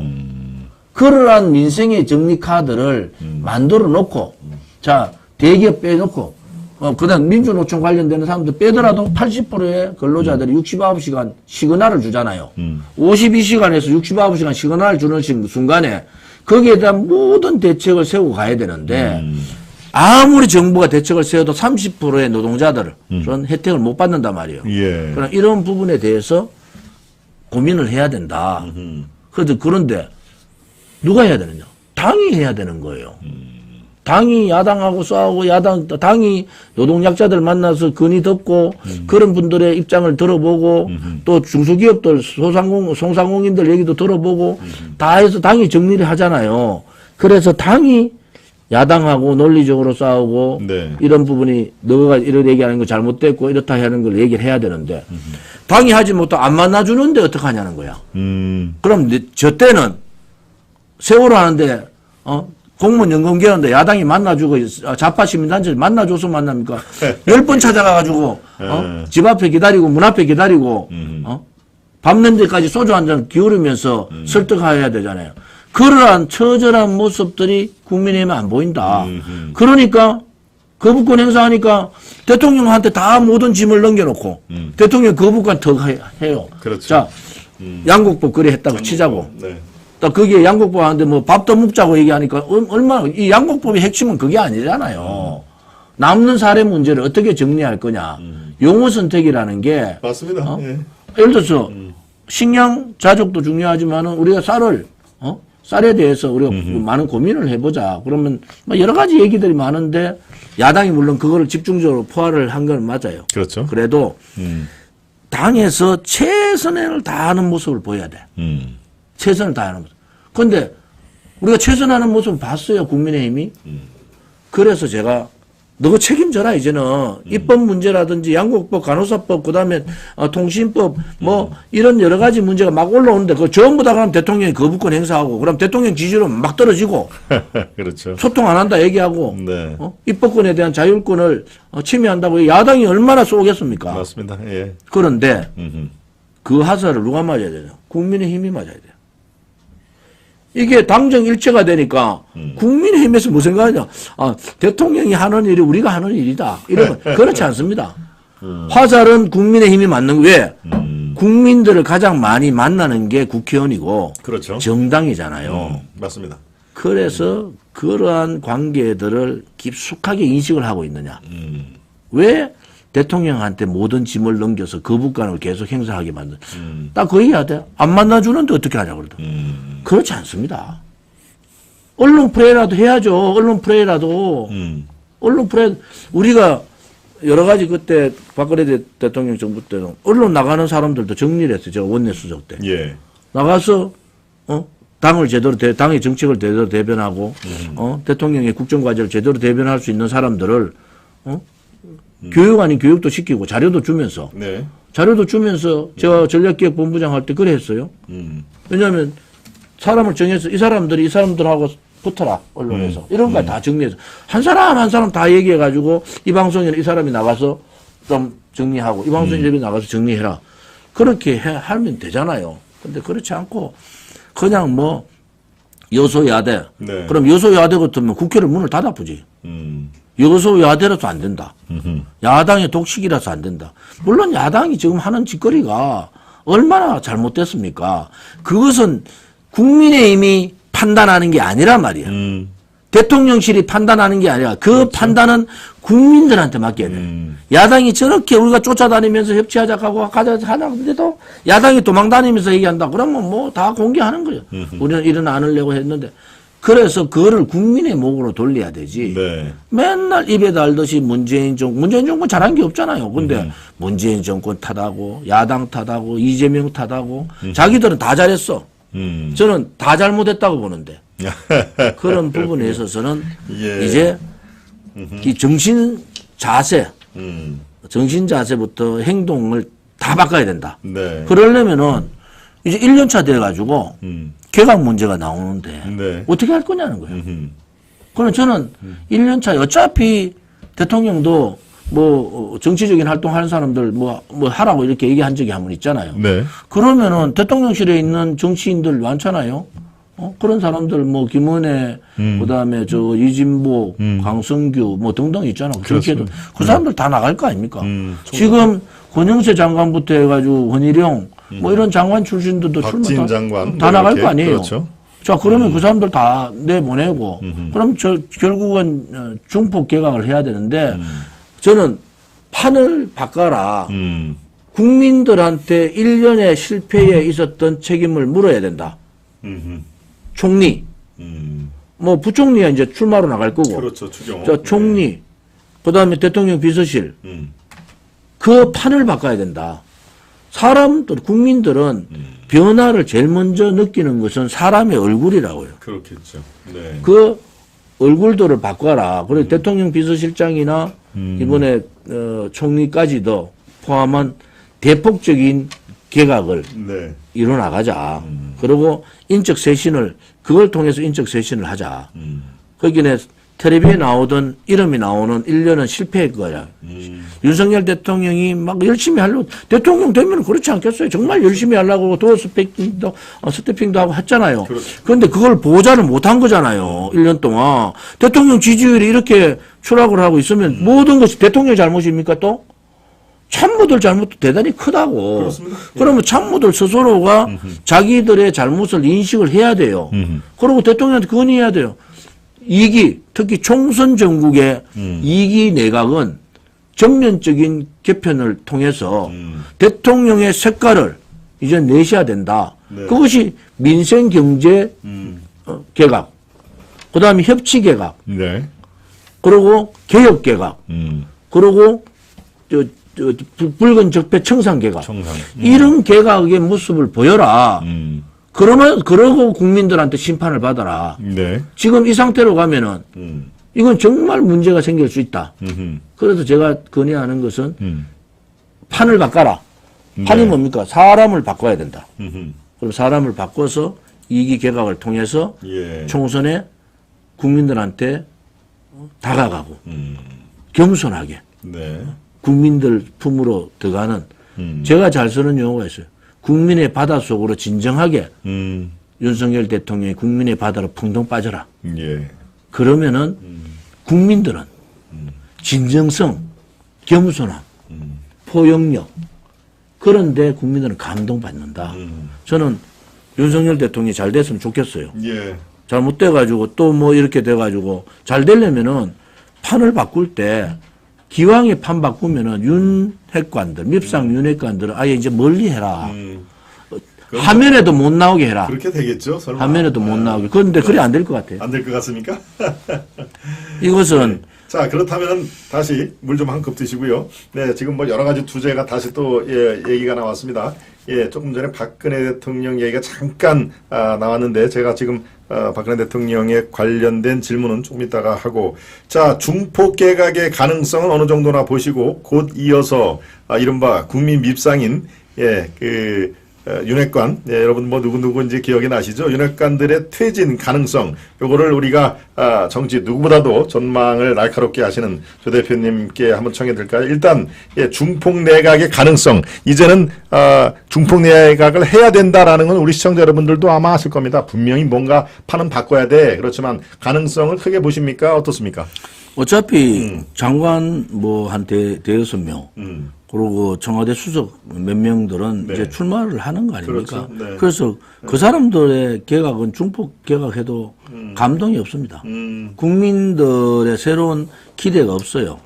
그러니까 제가 얘기하는 건 대폭 개각, 이기 내각은 전면 개각을 해야 된다. 총리 대표실장을 다 네. 개각을 하는 게 옳다. 그래야지 국민들이 다시 한 번 더 기대를 가지고 쳐다볼 거다. 네. 뭐 그렇게 할 거라고 저는 믿고요. 인위적으로 네. 대통령이 의도적으로 언론에 많이 떠들던 고압적인 네. 그러한 윤핵관, 자기 살 길만 찾아다니는 윤핵관. 네. 그 결국은 탄핵 세력들이 그런 세력들이에요. 그 세력들을 주변에 끼고 있으면은 윤 대통령도 탄핵의 굴레에서 못 벗어난다니까. 아하. 윤 대통령은 어쨌든 쟤들이 정권 연장하는 걸 막았잖아요. 그렇죠. 그거 하나로도 보수 자유우파 국민들은 굉장히 좋아하는 거예요. 그렇습니다. 예, 그러면 본인 정치를 해야 되는데 왜 윤 대통령이 검찰총장으로서 특별검사로서 했던 그 탄핵의 굴레를 주변에 탄핵 중심 세력들을 쥐고 그 사람들 대부분 다 구태 인물들인데 그 구태 인물들을 쥐고 뭘 하시겠다는 거냐. 의도적으로 이제는 그런 부분을 정리를 좀 하시는 게 좋겠다. 네. 의도적으로. 사람은 많단 말이에요. 제가 밖에 나와서 한 이제 6년째 네. 투쟁을 하고 있는데 제가 볼 때는요. 바깥에 뭐 김동원 부사장도 그렇지만은 바깥에 많은 사람들이 있더라. 뭐 사적인 얘기지만은 하도 이 정부가 27% 추락하고 막 난리가 나서 우리 김동원 부사장님하고 저하고 또 서정욱 변호사하고 네. 황태순 평론가하고 예. 네 사람이서 같이 앉아서 얘기를 해봤잖아요. 그렇습니다. 네. 여기서 이건 비공개로 뭐 얘기했는데 내 벽은 다 서울대학교더라고. 그래서 제가 김동훈 부사님 서울대학교 무슨 과 나오셨죠? 저는 경영학과 경영. 나왔습니다. 그리고 한 사람은 서울법대, 한 사람은 영문과. 그래서 내가 첫 마디가 서울대 출신들이 나라 다 망쳤다. 자고로. 그런데 그날 나왔던 얘기가 뭡니까? 제가 했던 얘기잖아요. 우리 다 공감을 했던 게 뭔가 변화를 해야 된다. 맞습니다. 예. 그냥 사법 리스크 칼만 들고 하다가 제가 아까 얘기했잖아요.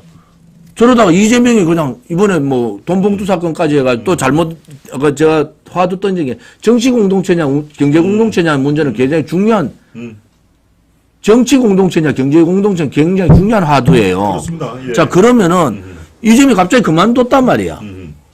그리고 민주당이 개혁적인 사람이 당대표를 맡았어. 그때 어떡할 거냐. 그때는 시간이 늦어요. 그렇죠. 그래서 민주당을 너무 쉽게 보지 마라. 저 사람들은 어떻게든 살아남으려는 구도를 짜고 간다. 호남의 전략적인 선택을 하는 호남인들, 호남 출향인들도 마찬가지. 전략적인 선택에 되게 잘하는 분들이에요. 저는 그걸 굉장히 높게 평가해요, 사실은. 왜 호남에서는 무소속 되는데, 네. 왜 영남에서는 그냥 특히 TK에서는 빨간 거만 저도 거기 혜택을 많이 본 사람이지만은 그렇게 되느냐? 이제 국민들이 처칙을 들어야죠. 국민을 무시하고 강압적으로 얘기하고 의회 민주주의, 그다음에 정당의 민주주의를 그렇죠. 훼손하고 너무 과도한 당무 개입을 하고 그렇다고 민생이나 경제를 잘 챙기는 것도 아니고 개혁 과제를 진행하는 것도 아니고 자. 인사를 제대로 하는 거, 인사를 시스템화하는 것도 아니고 이런 여러 가지 노정된 문제가 있지만은 그나마 기대를 그래도 가지고 있는 자유우파의 윤석열 대통령 지지하는 게 35%까지 있을 때 네. 그때라도 정신 차리자. 그때라도 저는 이재명 대표가 갑자기 사라지고 국민들을 존경을 받는 뭐 존경이란 표현까지 하면 국민들 신임을 받는 어떠한 사람이 당대표 맡을 수 있다는 가정을 하고 있어요. 예, 비대위 체제. 비대위든 뭐 새로운 당대표를 뽑든. 예. 그래 되면은 어떻게 되느냐. 그냥 그 칼 들었던 칼은 그냥 무뎌지잖아요. 그렇겠죠. 이빨 네. 빠진 칼이 돼버리잖아요. 맞습니다. 예. 그래서 지금부터 대폭적인 개각 판을 바꾸는데 인물을 좀 바꾸자. 그 다음에 국정운영 방향을 바꾸자. 민생 경제 올인하자. 네. 국민의 바닷속으로 대통령의 바닷속으로 들어가 버려라. 네. 그리고 겸손하게. 대통령이 양복 입은 모습 뭐 괜찮죠. 그런데 이제 잠바 입고 맞습니다. 현장을 다니는 대통령의 국민들은 모습이 작업복 입은 대통령을 훨씬 더 보고 싶어 하죠. 필요로 한다. 네. 그러면은 중요한 지적입니다. 그러한 부분들은 이제 대통령 취임 이제 한 달 남았잖아요. 예. 취임. 예, 5월 10일. 네. 그 얘기는 한 달도 안 남아. 그럼 취임 1주년 이제 1년이 이제 완전히 지나가는 거예요. 그렇죠. 그러면 2년 차에 이러한 민생, 경제, 협치, 개혁, 적폐청산, 부정부패 척결, 네. 뭐 이 모든 부분들을 가지고 그림을 좀 그리시면은 네. 국민들은 그 진정성에 감동을 하는 거예요. 그리고 당정 분리를 빨리 시켜줘라. 예. 당정이 같이 망한다. 대통령이 당무기의 공천에 개입 안 해도 대통령이 입김은 들어간다.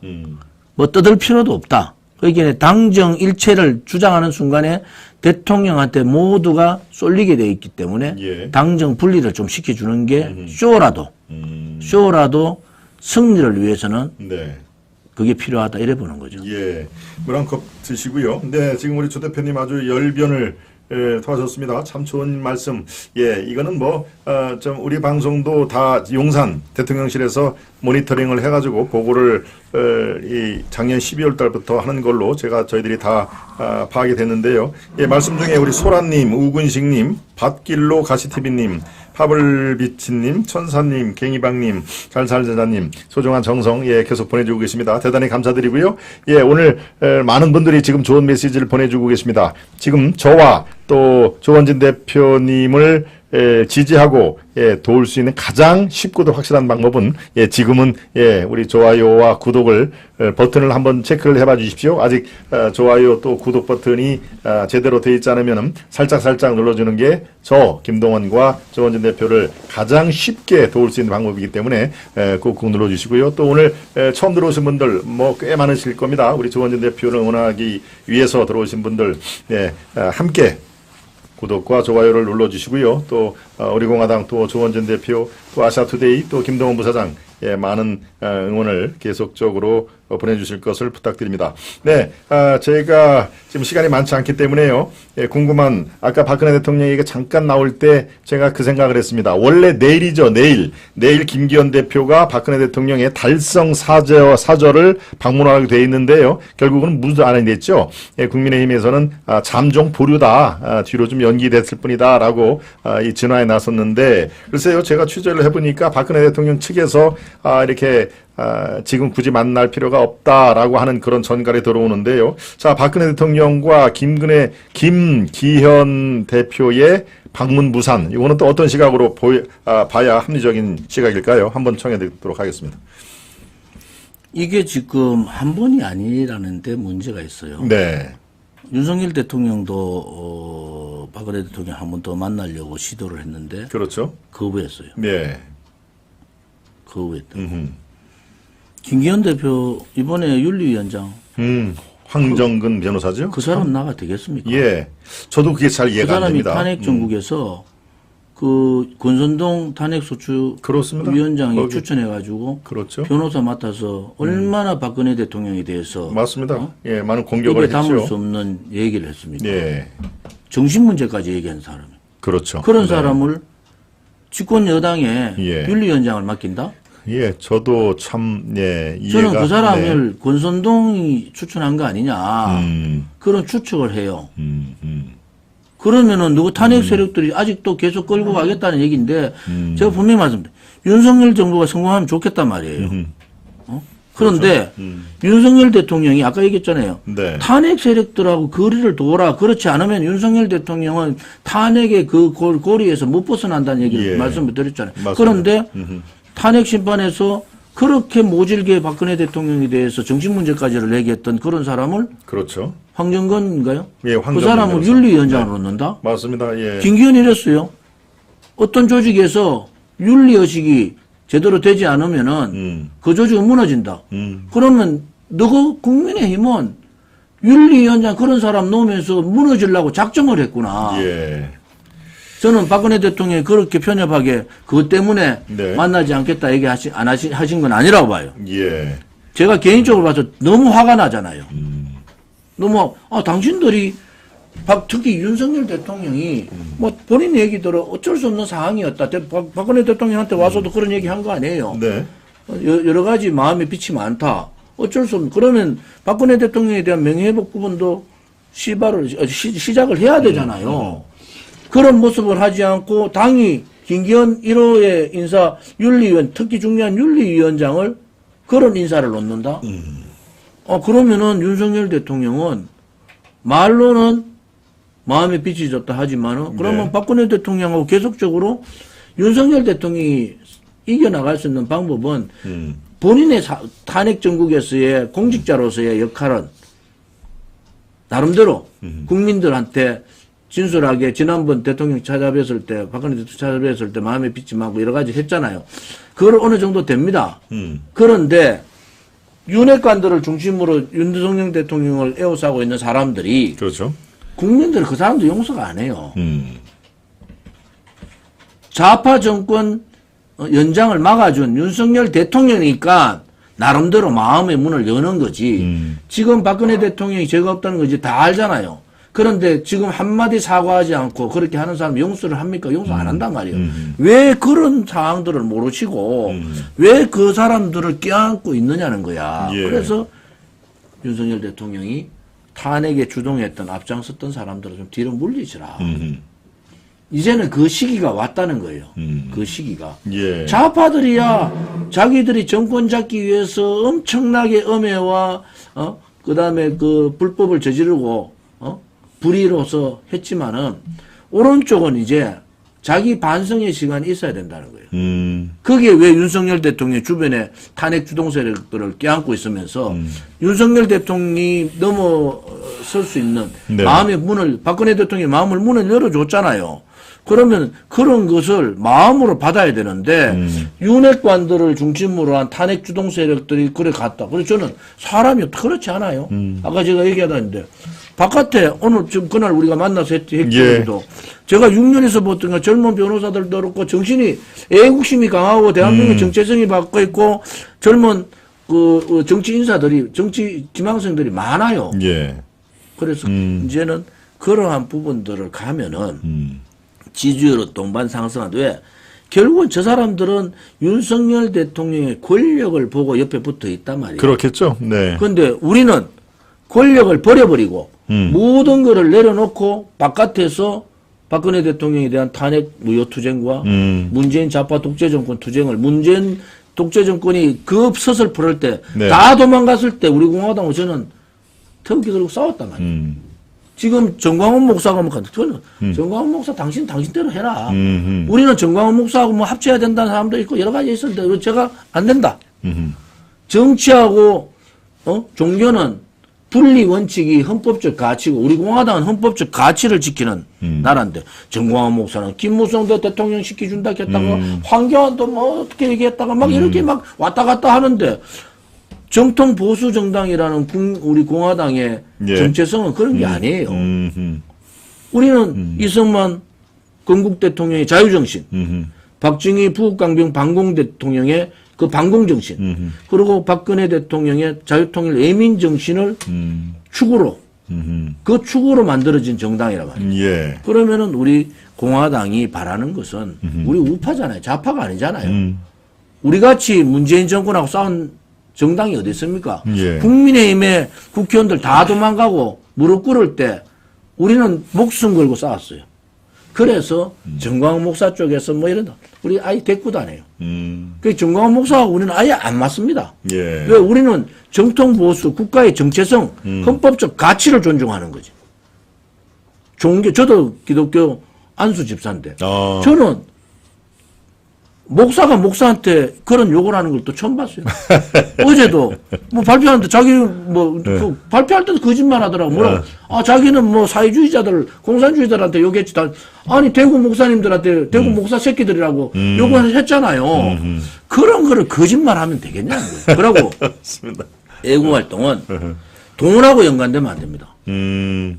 우리가 처음에 창당하기 전에 네. 정말 정명 네. 그 전 아나운서나 우리 그렇죠. 허평한 전 기무사령관이 몇 명이 모여서 창당을 하자. 왜? 이게 시민단체로서는 못 견딘다. 네. 우리가 이제 창당하면은 이 문재인 정권 시작할 때인데. 그래서 정당을 만들어서 정당의 모든 감시를 선관위에서 다 한다. 제가 해봤잖아요. 그래서 정당을 만드는 거예요. 그러니까 우리 공화당에 돈에 대한 잡음이 없는 이유가요. 이것은 철저합니다. 우리 공화당 당원들이 다 감시한다고. 그런데 정광훈 목사 쪽에는 왜 그렇게 돈 얘기가 많이 나오냐는 거예요. 돈 얘기가. 그래서 제가 말하는 것은 애국은 돈으로 하는 게 아니다. 애국은 가슴으로 하고 마음으로 하고 정신으로 하는 거다. 그래서 애시당초 우리 쪽에서도 뭐 정광훈 목사하고 뭐 합쳐야 된다 이런 생각이 많아져. 안 된다. 기본적으로 생각하는 자체가 다르단 말이죠. 네. 출발도 다르고. 그렇죠. 가치 우리는 이념 자체가 다르죠. 우리는 탄핵의 무효, 탄핵의 불법성을 가지고 정광훈 목사는 그런 부분하고 박근혜 대통령에 대한 부분에 관심이 없어요. 네. 그래서 예. 뭐 우리가 가는 지향하는 부분하고는 좀 다릅니다. 그렇군요. 네. 예, 말씀 중에도 오프라다님이 또 소중한 정성, 예, 거액을 또 보내주셨는데요. 대단히 감사드립니다. 예, 소라님, 오프라다님, 우근식님, 밭길로 가신님, 파블비치님, 예, 대단히 감사드립니다. 예, 말씀드리는, 이 박근혜 대통령과 김기현 대표의 내일 4월 19일 회동이 네, 일단 무산됐는데요. 예, 여러 가지 지금 얘기가 나오고 있습니다. 지금 우리 조 대표님 말씀대로, 예, 탄핵 당시 박근혜 대통령을 그렇게 공격했던 황정근 변호사, 예, 국회 측의 변호인단에 속해 있었죠. 예, 그 사람을 지금 윤리위원장으로 3일 전에 예, 김기현 대표가 위촉을 한 그 자체가 지금 말들이 굉장히 많습니다.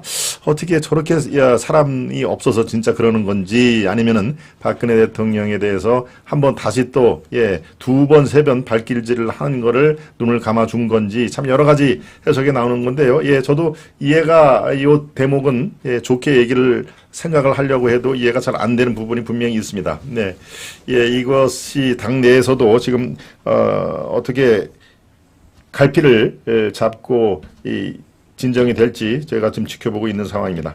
네, 많은 얘기를 오늘 했었죠. 뭐 여러 가지를 얘기했었는데 말씀 도중에 대부분 다 짚은 상황입니다. 대통령 집권당의 지지율 상승은 이런 카드로 해야 된다는 것도 다 나와 있고요. 자, 이렇게 되면 궁극적으로 여러분들은 이제 1년도 남지 않은 총선, 지금 모든 예, 돈봉투 사건까지 포함해서 자, 이렇게 되면 이 총선 전망이 매우 어렵겠다, 안개 속이겠다 아마 여러분들의 생각엔 되는데요. 오늘까지 상황으로 예, 앞으로의 총선 전망 보수파가 과연 예, 총선에서 우위를 점해서 대통령의 개혁 동력이 다시 살아날 것인지 이게 상당히 여러분들 궁금하실 겁니다. 자, 오늘 기준으로 한번 나름대로 전망을 한번 해 보시겠습니까? 보수파의 총선 전망 어떻게 보십니까?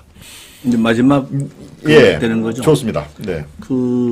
지금 제가 국민의힘이 너무 묻지 네. 마라 이런 표현을 썼어요. 이것은 민주당의 한 축이 무너지는 게 아니고 동시에 국민들이 이제 정치 혐오감을 느끼기 시작하고 아하. 물론 정치인들 싫어하는 건 맞지만 이렇게 그 보수 좌우를 떠나서 네. 정치의 빅뱅 블랙홀은 없었어요. 그래서 지금 제가 제시했던 여러 가지 윤석열 대통령의 국정 운영 방식, 예. 인적 쇄신, 그리고 개혁, 네. 민생, 경제, 그다음 적폐청산 이러한 예. 기조로 빨리 전환을 하는 게 좋고 당정이 분리하는 게 좋은데 네. 국민의힘 내부에서 이준석이나 뭐 기타 여러 사람들이 가만 안 있을 것 같아요. 대통령 네. 지지율이 떨어지고 다음 총선으로서 희망이 없다는 상황이 오면은 민주당도 분당, 신당, 창당 또 빅뱅이 오지만은 그 여파가 국민의힘도 바로 옵니다. 자, 민주당이 분열하지 않는 상태에서 네. 국민의힘 분열하기는 굉장히 모험수가 많아요. 아하. 그런데 민주당이 분열하는 과정은 이쪽은 국민의힘도 자동 분열합니다. 왜? 공천 못 받을 수밖에 없는 사람들이 많이 있단 말이에요. 그렇겠죠. 자기 네. 공천을 못 받고 네. 또 국민의힘 있어도 더 이상 특히 이제 수도권 충청 이 부분들은 굉장히 이제는 흔들림이 많을 거다. 그렇겠죠. 네. 그게 제가 말하는 정치 빅뱅인데 이제 국민들이 채찍을 들어라는 얘기는 이게 전부 양당 체제의 폐해 아닙니까? 부패한 민주당, 네. 무능무책임한 국민의힘, 또 대통령을 제대로 보좌 못하는 내각, 대통령실. 네. 자, 이런 부분들을 이겨나갈 수 있는 부분은 뭐냐라는 거예요. 네. 이제 국민들이 견제 없는 독주는 독재를 만들고 독선을 만들고 나라를 힘들게 할 수밖에 없는 국민을 힘들게 할 수 없는 그런 상황으로 간단 말이에요. 네. 그러면은 견제할 수 있는 그러한 대한정당을 이제는 만들고 키워야 된다. 저는 그런 입장을 갖고 있어요. 그래서 이 대통령께서 정치개혁 앞장서달라는 얘기도 예. 국회가 가지고 있는 특권, 너가 부패의 고리에서 그 무능한 무책임을 가지고 무슨 권한을 노리느냐. 국회에 대한 대폭적인 권한 내려놓기. 국회의원 숫자를 이제는 판을 바꾸려면은 국회의원 숫자를 바꾸는 수밖에 없어요. 네. 300명에서 200명으로 바꿔가지고 선거 제도를 소선거구 제도의 양당 체제가 아닌 중대 선거구제를 통해 가지고 여러 새로운 사람들을 정치권으로 들어오게 해서 그것이 좌와 우로 보수와 진보로 갈라설 수밖에 없잖아요. 결국은 그게 50대 50 정도가 될 거란 말이에요. 그런데 지금 민주당이 169석, 예를 들어서 민주당이 140을 가지고 정의당이 10석을 가진다 해서 그들이 좌파지 우파가 아니란 말이에요. 국민의힘이 140석을 가지고 130석을 가지고 우리 공화당이 20석을 가진다고 우리가 좌파입니까? 우파잖아요. 단지 하나 국민들한테 선택할 수 있는 선택권을 줘야 된다. 그게 제가 얘기하는 전략적 선택을 호남은 왜 그렇게 잘하느냐. 그러면 전략적 선택을 한다는 것은 이러한 독주, 독선, 오만 이러한 부분이 양당에서 하면은 그러한 다른 세력들이 견제를 해줘요. 너가 이렇게 하면은 전부 다 잘못하면은 견제 대한정당으로 다 갈 수 있어. 이게 아니고 아무리 잘못해도 찍을 때는 어쩔 수 없이 파란색 아니면 빨간색 찍는 그러한 정치는 안 된다. 예. 그래서 윤석열 대통령이 정치에 빛이 없다는 얘기는 제가 기대를 했다는 얘기는 그러한 정치 개혁의 깃발을 단초를 들 수는 있다. 네. 그걸 직접 다 하지는 못하지만은 단초를 대통령이 강력하게 얘기할 수 있는 거예요. 예. 부패 정치 퇴출하겠다. 무능 정치인 퇴출한다. 호화호식하고 자기 그것만 챙기는 그런 정치인들 퇴출하고 국회 권한 내려놓는 게 맞지 않냐?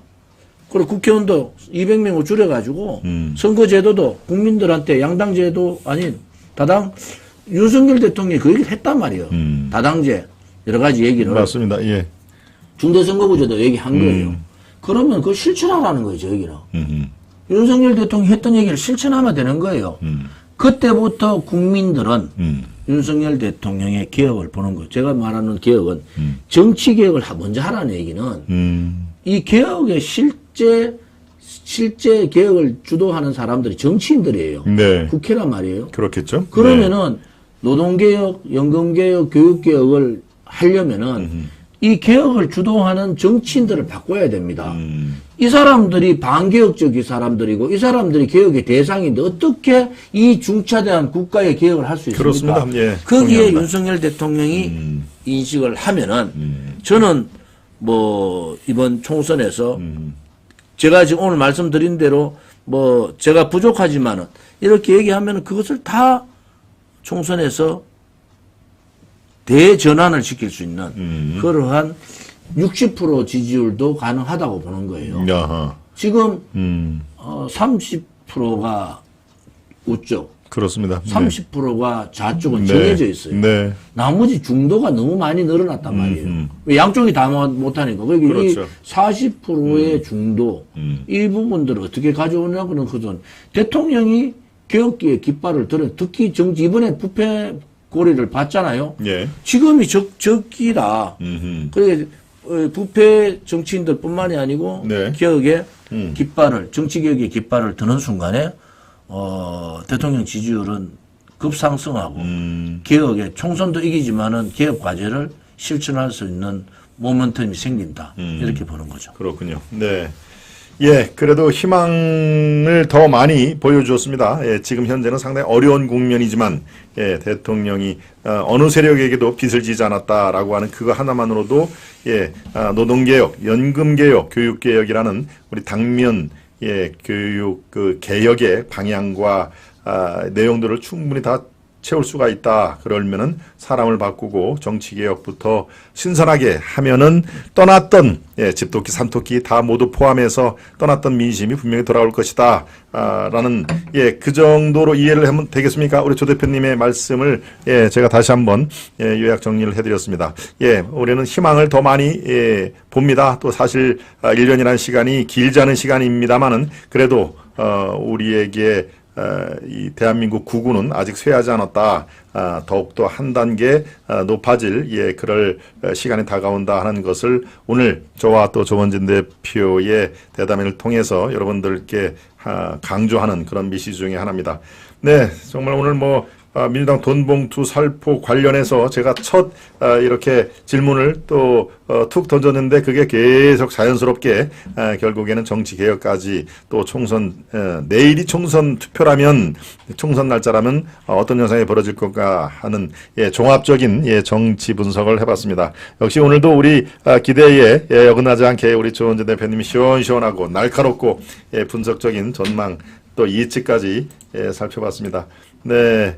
조은정님이시네요. 조은정님 또 소중한 정성 부탁드렸고요. 아까 대구 애국방송님의 소중한 정성은 제가 말씀을 끊지 않기 위해서 바로 소개를 못 드렸습니다. 조은정님, 대구 애국방송님, 오프라다님 대단히 감사드리고요. 소라님, 우군식님, 박길로 가시TV님, 파블비치님, 잘살자님, 천사님, 갱이방님, 잘살자님과 또 천사님은 또 여러 번 소중한 정성을 보내주셨다는 것 제가 기억을 하고 있습니다. 오늘도 참 제가 시작부터 애초에 말씀드린 대로 우리를 실망시키지 않는 그런 시간이 될 것이다 라고 제가 자신했는데요. 실제로 제 전망이 맞았죠. 네, 조원진 대표님 그렇습니다. 네, 아까 댓글 중에 오늘 처음 조 대표님 말씀을 1시간 반 동안 경청을 했는데 정말 대단하시네요 라는 것을 제가 조금 전에 살펴봤습니다. 그렇습니다. 우리는 이렇게 희망을 감고 또 조원진과 같은 정치인분들이 대한민국 국회라든가 이런 데 곳곳에 포진을 한 그날이 우리는 목격을 곧 하게 될 것입니다. 여러분들 희망을 가지시면 좋고요. 네, 조은정님 대단히 감사드리고 좋은 말씀 많이 해주신 거 제가 기억을 하겠습니다. 네, 오늘 더 바로 직전에 3주 전에 했던 방송은 거의 2시간 동안 조 대표님과의 대담을 했는데 오늘은 또 다음 일정이 있으셔가지고 아쉽지만 여기에서 마무리를 하겠습니다. 못다한 말씀 조 대표님 계시면은 마무리 시간을 제가 드리겠습니다. 가운데 요 카메라를 보시고 우리 시청자 여러분들께 마무리 덕담 겸 마무리 멘트를 좀 해주시기 바랍니다. 오늘 아시아투데이 와서 이렇게 정치 현안 또 우리 양당의 폐해 이런 얘기를 했습니다만은 모든 것은 국민의 삶입니다. 국민께서 얼마나 행복하고 얼마나 잘 사는가 그런 부분에 초점을 맞추면은 정치는 뭐 사람들이 정치 다 싫어해요. 정치인도 싫어하고. 근데 해야 된단 말이에요. 그렇죠. 그러니까 싫어하더라도 조금 덜 싫어하는 정치. 그래도 덜 좌절을 주는 정치. 그러한 정치가 되도록 노력하겠습니다. 감사합니다. 여러분들 오늘 어떻게 보셨습니까? 역시라는 말이 나올 정도의 또 좋은 유익한 또 앞으로의 한국 정치의 미래까지 살짝 들여다볼 수 있는 그런 시간을 가졌습니다. 네, 우리 금비스패너님 열심히 오늘도 해주셨는데요. 금비스패너님이 지금 마지막에 나가시기 전에 좋아요, 구독 잘 눌러져 있는지 한번 체크 바랍니다 라고 말씀해 주셨는데 그렇습니다. 지금 여러분들 그냥 휙 나가지 마시고요. 조원진 대표와 저 김동훈을 도울 수 있는 가장 쉬운 방법이 제가 말씀드렸죠. 좋아요를 꾹꾹 눌러주시고 구독도 오늘 처음 들어오신 분들 아니면 깜빡하신 분들 좋아요, 구독을 함께 눌러봐 주시는 것이 아주 젊고 건강한 우리 아시아투데이 또 김동훈의 하이파이브 또 조원진 대표 우리 공화당을 다 도울 수 있는 일석돌로 여러 가지 할 수 있는 그런 팁이라는 것을 제가 말씀을 드립니다. 네, 저도 좀 아쉽습니다만 곧 다시 조원진 대표님 여러분과 함께 굵직한 이슈가 있을 때마다 여러분을 찾아뵙도록 하는 것을 약속을 드립니다. 오늘 조 대표님 어떻습니까? 아주 이 목이 많이 마르실 텐데 하실 말씀 반도 다 말씀 못 하셨죠? 네. 반도 못 했는데 다음 기회에. 그렇습니다. 다음 기회에 또 여러분들이 좀 나가시지 않고 자꾸 마지막에 또 조 대표님 어떤 말씀을 하시나 기다리는데 오늘은 여기서 마무리를 짓고요. 다시 조원진 대표님과의 특별 대담을 제가 약속을 드립니다. 오늘 남으신 시간 아주 행복하고 유익한 시간 되시기를 바라고요. 내일은 오늘보다 훨씬 더 좋은 좋고 뜨거운 태양이 떠오를 것을 믿어 의심치 않습니다. 오늘 여기까지 하겠습니다. 여러분 대단히 감사합니다. 안녕히 계십시오.